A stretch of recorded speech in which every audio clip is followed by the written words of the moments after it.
The maintenance corridor on Level 7 of Space Station Orbital 12 was quiet except for Tom's footsteps and the soft hum of life support systems. His toolbox clinked against his leg as he walked, checking the temperature regulators that had been acting up lately. The night shift was always lonely, but Tom preferred it that way. Less paperwork, fewer people asking questions, and more time to think. He paused when he heard an unfamiliar sound echoing through the metal walls. It was different from the usual creaks and groans of the station. This sound was more like shuffling, maybe even whimpering. "Hello," Tom called out, his voice bouncing off the curved walls. "Anyone there?" The shuffling stopped immediately. Tom pulled out his flashlight and pointed it toward the cargo bay entrance. The security lights were dimmed for the night cycle, casting long shadows across the floor. Something didn't feel right. Following his instincts, Tom approached the cargo bay doors. They were slightly ajar. Unusual for this time of night. All cargo operations stopped during night shift, unless specifically scheduled, and he hadn't seen anything on the daily roster. As he squeezed through the gap, his flashlight beam cut through the darkness, illuminating towers of sealed containers and supply crates. The sound came again, clearer this time, definitely whimpering, followed by what seemed like whispered words in a language he'd never heard before. "I'm not security," Tom called out softly. "I'm just a maintenance worker. If someone's in trouble, I can help." A crash echoed through the bay as something metallic toppled over. Tom's flashlight darted toward the sound, and what he saw made him freeze in place. Two tall figures huddled together behind a fallen storage bin. Their skin seemed to shimmer like mother of pearl, catching the light and reflecting it in subtle rainbow patterns. Large, almond-shaped eyes blinked at him, their pupils adjusting to the light. They were clearly female, with delicate features that seemed almost human but not quite. One was slightly taller than the other, and both were impossibly thin, their clothes hanging loose on their frames. They were aliens, real, actual aliens, and they looked terrified. Tom had heard rumors about new species being discovered in the outer sectors, but he'd never seen any non-humans in person. These two looked nothing like the grainy photos that occasionally leaked onto the net. The taller one pushed the shorter one behind her, taking a protective stance. Their movements were weak, shaky. Tom noticed how their hands trembled as they gripped each other. "It's okay," he said, slowly lowering his flashlight to seem less threatening. "I won't hurt you." He pointed to himself. "Tom." Then he pointed to them with a questioning look. The aliens exchanged glances. The taller one made a series of musical sounds that must have been their names, but Tom knew he'd never be able to pronounce them. What caught his attention more was the way the shorter one swayed slightly, her knees buckling. The taller one caught her before she could fall. That's when Tom noticed the signs. The sunken cheeks, the trembling limbs, the way they seemed to barely have the strength to stand. He'd seen those same signs in historical videos about refugee camps. These aliens weren't just scared, they were starving. His mind raced through the possibilities. He should report this. There were protocols for unauthorized visitors on the station. But one look at their frightened faces told him that involving station security might not be the best first step. These weren't invaders or threats. They were people who needed help. Tom reached into his pocket and pulled out his lunch container. His grandmother's lasagna, still warm in its self-heating package. It wasn't much, but it was a start. As he held out the container, the alien's eyes widened. The shorter one made a small, desperate sound, while the taller one held her back, suspicious but clearly struggling with her own hunger. Tom didn't know it yet, but this simple moment, a human maintenance worker offering his lunch to two starving alien sisters in a dark cargo bay, was about to change the course of interstellar relations forever. The aroma of grandmother's lasagna filled the cargo bay as Tom carefully opened the self-heating container. Steam rose in delicate wisps, carrying the rich scent of tomatoes, herbs, and melted cheese. He noticed how the alien's iridescent skin seemed to pulse with a faint glow as they caught the smell. The shorter sister made a soft trilling sound, like wind chimes in a gentle breeze. Her large eyes fixed on the food with an intensity that made Tom's heart ache. The taller one still maintained her protective stance, but he could see her resolve weakening as the scent reached them. Tom slowly sat down on the floor, cross-legged, placing the container in front of him. He remembered how his mother used to deal with stray cats. No sudden movements. Make yourself smaller. Let them come to you. He hoped the same principle would work here. Like this, he said softly, picking up the fork and taking a small bite. He exaggerated his chewing and smiled, patting his stomach. Good. Safe. He held out the fork, handle first, toward them. The sisters exchanged a series of musical notes that seemed like a heated discussion. The shorter one took a shaky step forward, but her sister caught her arm, making urgent whistling sounds. Tom remained still, keeping his expression gentle and open. Finally, the younger sister broke free from her sister's grasp. She stumbled forward, her movements weak from hunger, and collapsed to her knees in front of the container. The older sister made a distressed sound but followed, hovering protectively over her sibling. With trembling hands, the younger sister took the fork. She studied it for a moment, turning it over in her long fingers, before mimicking how Tom had used it. Her first attempt sent the pasta sliding off the fork, but she persisted, determination overshadowing her fear.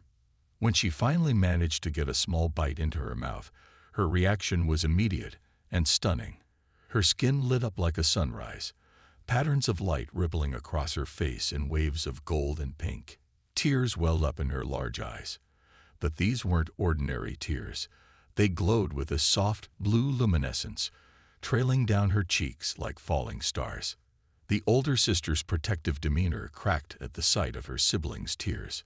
She reached out tentatively, and her sister immediately offered her the fork, making urgent chirping sounds. The moment the older sister tasted the food, her skin also began to glow, creating patterns that seemed to harmonize with her sister's. Tom watched in amazement as they took turns, each bite careful and measured despite their obvious hunger. They weren't just eating, they were sharing the experience, making soft musical sounds to each other between bites. Sometimes they would pause to press their foreheads together, their skin glowing in synchronized patterns. "There's plenty more," Tom said, reaching into his bag and pulling out another container. He always packed extra, a habit his grandmother had instilled in him. "Never know who might need feeding," she used to say. He'd never imagined those words would apply to alien refugees. The sisters watched him open the second container, their eyes growing wider. The younger one made a sound that reminded Tom of a sob, while the older one pressed her hands to her chest in what seemed like a gesture of overwhelming emotion. As they continued to eat, Tom noticed something changing in their body language. The fearful tension began to melt away, replaced by something else: trust. They were no longer pressing against each other in terror, but sitting more comfortably, their movements more relaxed.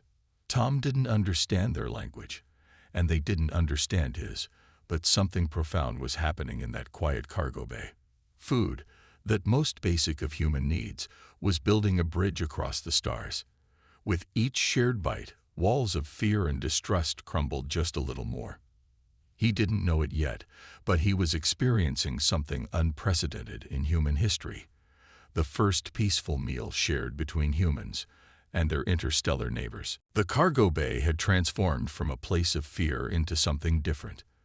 The soft glow from the sisters' skin created dancing shadows on the metal walls, turning the industrial space into something almost magical. Tom sat quietly, watching as they finished the last few bites of lasagna with the same careful reverence they'd shown from the start. The younger sister set down the fork with delicate precision. Her hands were steadier now, and her skin pulsed with a gentle, steady light that reminded Tom of a heartbeat. She looked at him with those large, luminescent eyes, and then did something unexpected. She smiled. It wasn't quite like a human smile. Her features arranged themselves differently, but the meaning was unmistakable. Joy radiated from her in literal waves of light, patterns rippling across her skin in mesmerizing swirls. The older sister reached out and touched the empty container with long, graceful fingers. She made a series of musical notes that rose and fell like a song. The younger one joined in, their voices weaving together in what could only be their version of a prayer or blessing. Tom watched in fascination as they began a series of graceful hand movements. The older sister would make a gesture, and her skin would flash with light in specific patterns. The younger would respond with her own movements and lights. They seemed to be having an intense discussion. Finally, both sisters turned to face Tom. The older one placed her hand over her heart, then extended it toward him, palm up. A complex pattern of light traveled from her chest, down her arm, and pooled in her palm like liquid starlight. The younger sister mirrored the gesture, adding her own light to her sister's. Tom didn't need a translator to understand the depth of gratitude in that gesture. He placed his own hand over his heart and nodded, smiling warmly at them. The younger sister suddenly stood up, swaying slightly but much steadier than before. She approached Tom slowly, then knelt before him.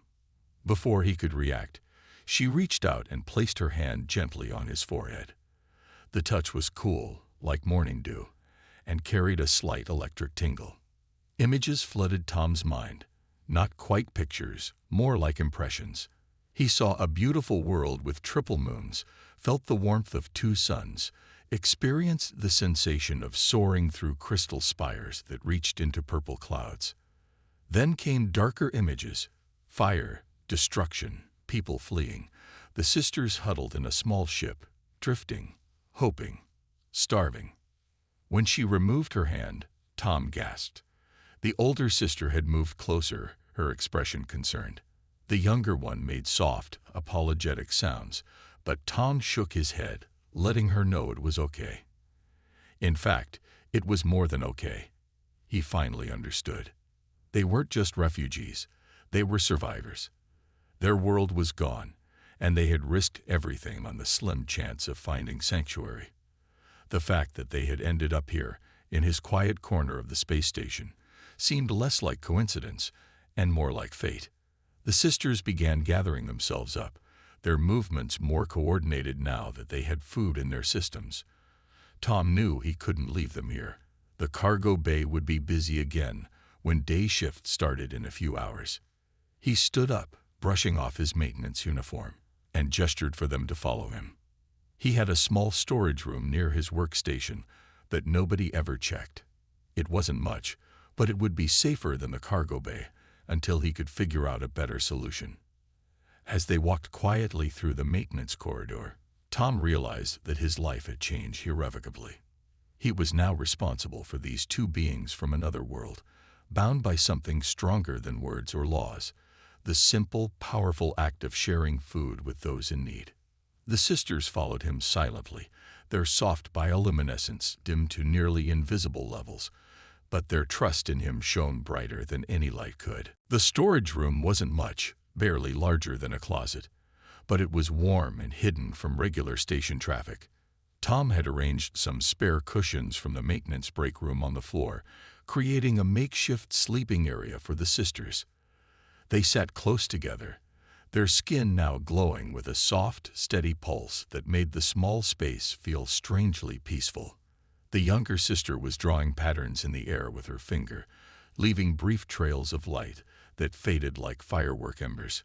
She seemed to be trying to explain something, repeatedly pointing to the empty food containers, then to Tom, then making the circular motion around herself and her sister. The older sister watched her attempts at communication, then reached into a hidden pocket in her clothing. She pulled out what looked like a small crystal, about the size of a coin. It hummed softly when she held it up, projecting a faint holographic display. Tom leaned forward, fascinated, as images began to form in the air between them. He saw what appeared to be their species gathered around tables laden with food. The scenes shifted, showing ceremonies where food was being shared between couples, families, and what looked like important diplomatic meetings. The younger sister pointed eagerly at the images, then at Tom, her skin flashing with excitement. She mimed eating, then pointed to her chest, her sister, and finally to Tom again. She held up 3 fingers and drew them together into a fist over her heart. The older sister added her own gestures, creating a complex dance of light and movement. She showed more images. 2 people sharing food, then those same people getting married, parents feeding children, leaders of different groups eating together before signing what appeared to be peace treaties. Gradually, Tom began to understand. In their culture, sharing food wasn't just about sustenance. It was sacred. The act of giving food to another being was one of the highest forms of trust and connection possible. He had unknowingly performed what must be one of their most meaningful cultural rituals. The younger sister touched the crystal, changing the image to show a family sharing a meal. She pointed to herself and her sister, then to Tom, making that same 3-finger gesture. Her meaning was clear. By sharing his food with them, he had, in their eyes, become family. Tom felt the weight of this revelation settle over him. What he had seen as a simple act of kindness held deep cultural significance for them. No wonder they had been so careful, so reverent with each bite. No wonder their gratitude had been so profound. The older sister stood up, her movements now graceful and sure after having eaten. She performed what appeared to be a formal gesture, her hands weaving patterns of light in the air, while she sang a series of pure, bell-like notes. Her sister joined her, their lights and voices harmonizing in what could only be a ceremony of some kind. At the end of their song, both sisters placed their hands over their hearts, then extended them toward Tom, palms up. The same gesture from before, but now he understood its meaning. An acknowledgement of a sacred bond, a connection that transcended species and worlds. Tom mirrored their gesture, feeling both humbled and awed by the depth of meaning his simple act of sharing food had created. He might not understand their language or know all their customs, but he understood the universal language of kindness and connection. The sisters settled back down, their skin glowing with contentment. The younger one yawned, revealing slightly phosphorescent teeth, and curled up on the cushions.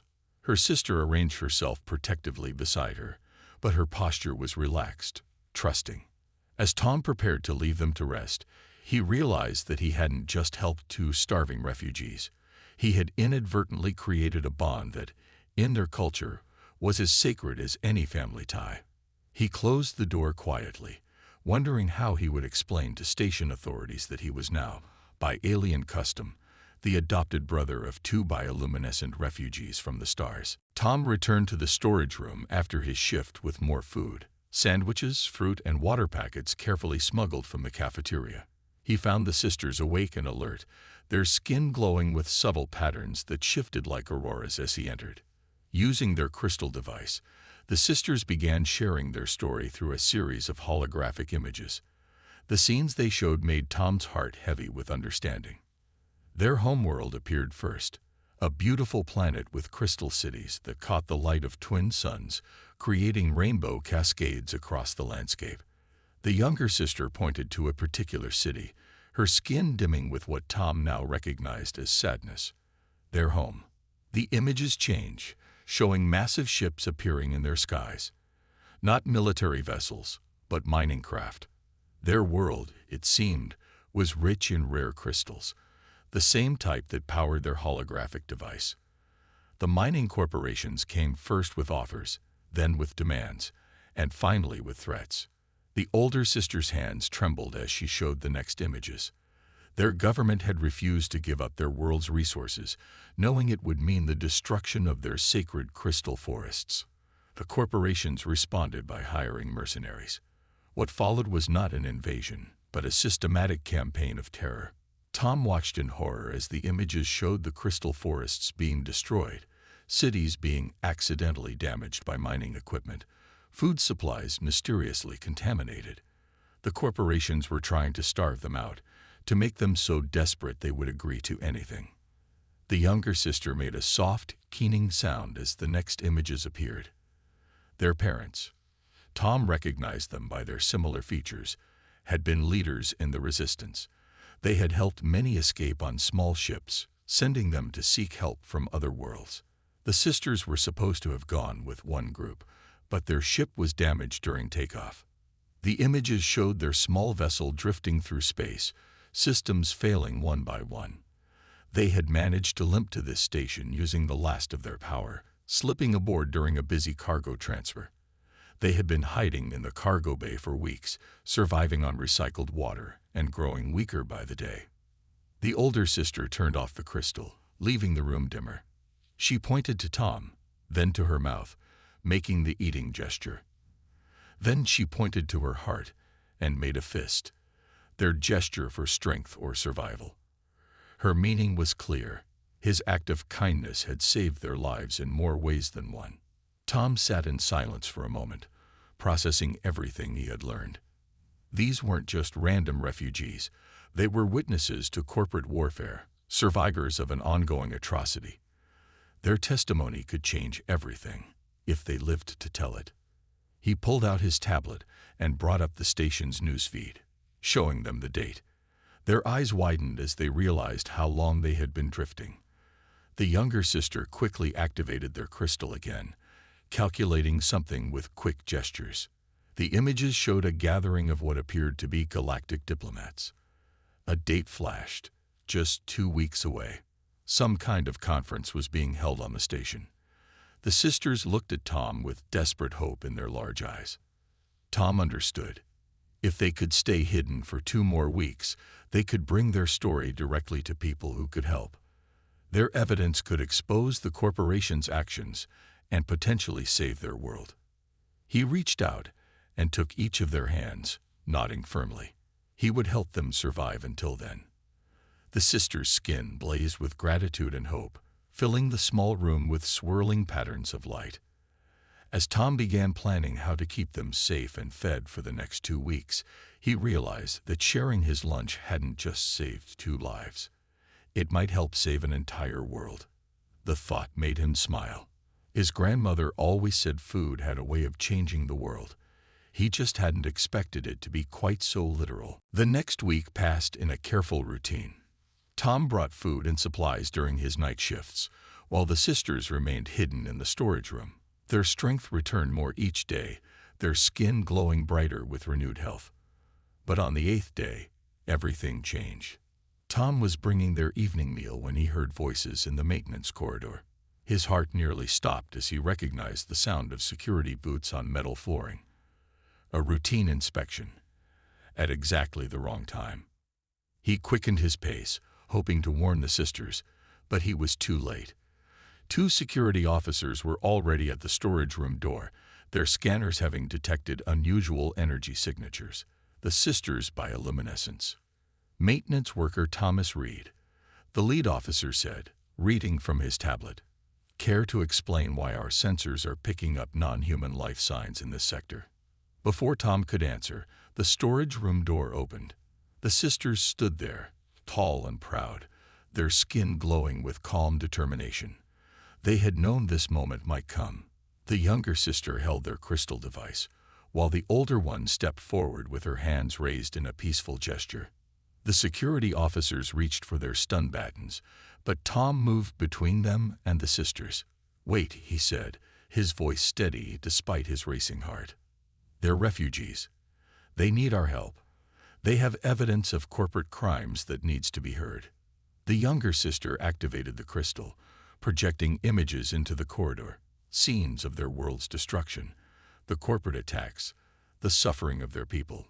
The security officers lowered their weapons, transfixed by the holographic display. More station personnel arrived, drawn by the commotion. Soon, a small crowd had gathered, watching in stunned silence as the sisters' story unfolded in light and color before them. The images spoke a universal language of injustice and courage that needed no translation. Station Chief Rogers arrived, summoned by reports of the disturbance. She watched the presentation in silence, her expression grave.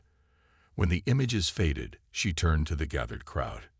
"Get these beings to medical for evaluation," she ordered, "and someone contact the Galactic Rights Commission. They'll want to hear this testimony before the conference." The next few hours were a whirlwind. The sisters were taken to the medical bay, where doctors marveled at their physiology while treating them for malnutrition. News of their presence spread through the station like wildfire. Other crew members began bringing food and supplies, not just basic necessities, but cultural dishes from their own backgrounds, each wanting to share something of themselves with these brave survivors. Tom watched as the sisters accepted each offering with their customary grace, explaining through gestures and light patterns the sacred significance of food sharing in their culture. Soon, the medical bay became a gathering place, where humans and aliens alike came to share meals and stories. Station Chief Rogers arranged for proper quarters for the sisters and granted Tom special access to serve as their guide and interpreter. Though they still couldn't speak each other's languages, they had developed their own way of communicating through gestures, lights, and the universal language of shared meals. The story spread beyond the station. News services picked up on the tale of the maintenance worker who discovered alien refugees and helped expose corporate exploitation through the simple act of sharing his lunch. Messages of support began pouring in from other stations and colonies. Other aliens living or working on the station began coming forward, sharing similar stories of corporate misconduct in their sectors. The sisters' testimony had broken a dam of silence, and the truth was flowing freely at last. A week before the diplomatic conference, Tom sat with the sisters in their new quarters, sharing a meal that combined human and alien dishes. The younger sister used their crystal to show him images of their home world's healing ceremonies, while the older one practiced human gestures of friendship. They had lost much, but in their darkest moment, they had found something precious. Proof that kindness could bridge the gulf between stars, and that sometimes the simplest acts could spark the greatest changes. 10 years had passed since that fateful night in the cargo bay. Tom stood at the observation deck of the newly constructed Interstellar Cultural Center, watching ships arrive for the annual food-sharing festival. The structure's crystal spires, inspired by the sisters' homeworld architecture, caught the station's lights and scattered them in rainbow patterns across space. The sisters' testimony at the diplomatic conference had changed everything. Their evidence, combined with similar accounts from other affected species, had led to the collapse of several exploitative corporations and the establishment of new laws protecting developing worlds. Their homeworld was recovering, its crystal forests slowly regenerating under careful stewardship. But perhaps the most profound change had come from the simple story of how they were discovered. Through an act of shared food, the tale had spread across the galaxy, becoming a symbol of humanity's capacity for kindness and connection. The younger sister, now a respected cultural ambassador, stood beside Tom. Her skin glowed with the deep, steady patterns of contentment as she watched more ships dock. The older sister had returned to their homeworld, leading efforts to rebuild and preserve their traditions, but she visited often. "Ambassador Tom," a voice called. He turned to see a group of newly arrived alien delegates approaching. Even after a decade of serving as Earth's cultural ambassador, he still found it amusing that a maintenance worker's simple act of sharing his lunch had led to a diplomatic career. The delegates were carrying traditional foods from their worlds, each eager to participate in what had become the galaxy's largest cultural exchange event. The food-sharing festival now drew species from thousands of worlds, all coming together to share their cultures through the universal language of food. The younger sister's skin flickered with joy as she greeted each delegate in their own traditions. She had learned dozens of alien languages over the years, but she still maintained that food was the truest form of communication between species. Tom watched as she led the delegates to the main hall, where thousands of beings from across the galaxy gathered around tables laden with dishes from countless worlds. The scene was everything the sisters had shown him in their holographic images years ago. Food bringing people together, creating bonds, building peace. His grandmother's lasagna recipe had become legendary. It was now served at every major diplomatic function, symbolic of the first meal shared between humans and the sister species. Tom's grandmother, before she passed, had been overjoyed to learn that her cooking had helped spark an interstellar cultural revolution. The older sister appeared on a large screen, broadcasting from their homeworld. The crystal forests behind her sparkled in the light of the twin suns, restored to their former glory. She began the traditional blessing that now opened every food-sharing festival, her skin patterns synchronized with her sister's across the light years between them. Tom joined in the blessing, his hand raised in the three-fingered gesture that had become the universal symbol for unity through sharing. Around him, thousands of beings from across the galaxy mirrored the gesture, their voices joining in a harmony that transcended species and language. As he looked around the hall, Tom saw dozens of maintenance workers from various species sharing meals with diplomats and leaders. The festival had broken down not just interstellar barriers, but social ones as well. Here, everyone was equal in the act of sharing food. The younger sister touched his shoulder, her skin glowing with a pattern that meant family. After all these years, she still considered him her brother, bound by that first shared meal in a dark cargo bay. She pointed to the gathered crowds, then made the gesture for ripples in still water, small actions leading to great changes. Tom smiled, understanding perfectly. His simple decision to share his lunch with two starving refugees had sparked a movement that transformed interstellar relations. It proved that the greatest changes often came not from grand gestures or careful diplomacy, but from simple acts of kindness. As the festival continued around them, Tom realized that this was his grandmother's true legacy, the understanding that sharing food was about more than filling empty stomachs. It was about filling empty spaces between hearts, no matter how many light years apart they might be.